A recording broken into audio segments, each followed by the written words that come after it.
Now that we got brakes on the back, it's time to put brakes on the front. So first thing we gotta do, we actually have to make the calipers actually fit to the knuckle, which required a little bit of hacking, a little bit of grinding. Now once we have confirmed that things actually fit, then the magic starts to happen.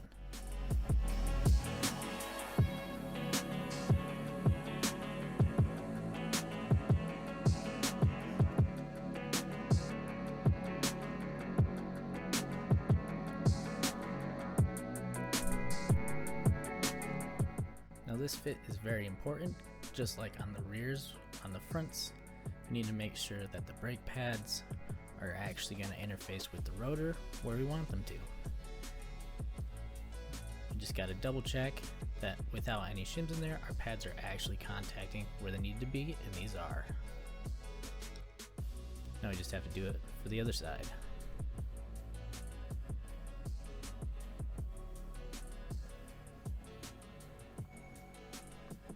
So I chose to do probably the simplest way, and this created unique brackets for the left and right side as I didn't trim them exactly perfect left and right. So basically just a little bit of masking tape. I took out the shims that actually spaced the caliper correctly to get the surfaces more in line to allow things to actually be easier to trace, and I can get more accurate bolt locations. And I was just kind of outlining where the knuckle outsides and the caliper outsides were. But since these are junkyard parts and these are brand new brakes, I don't have any bolts for these, so go through, figure out what size they are, how long they are, taking into account that you need stuff, and trip to the hardware store, and there we go. All the bolts I need. I just cut these out with a razor blade, put them on 1/4-inch steel, and then off we go to the drill press. I opted to drill these before cutting them out, as it's a lot easier to drill a giant plate than a small one. I think I had to vacuum about 3 or 4 times in this whole project to get every scrap of spark and offshoot everywhere cleaned up. And this is where you get to admire the annoyance that is assembling these things. But thankfully, once they're assembled once, I shouldn't have to do it again. I first started with using 2 of the larger washers as shims to try and get it in the right place. Went back to 1, and it was still wrong.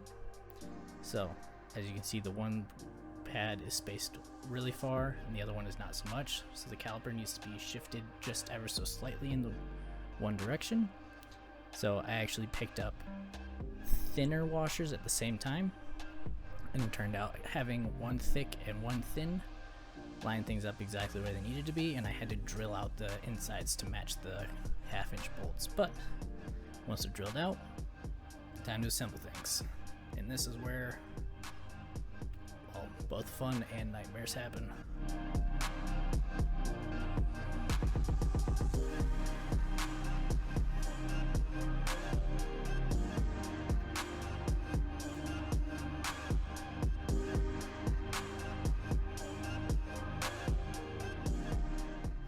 I think this process overall took about an hour to 2 hours to trial different shim sizes and actually get things bolted up.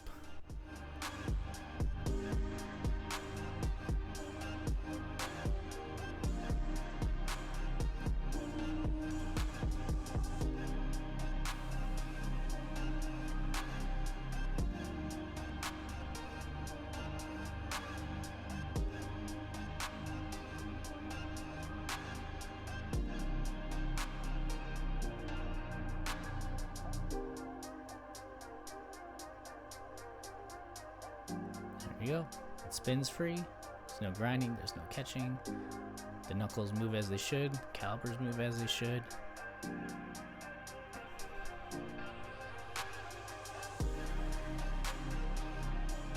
But that's it. Everything's good.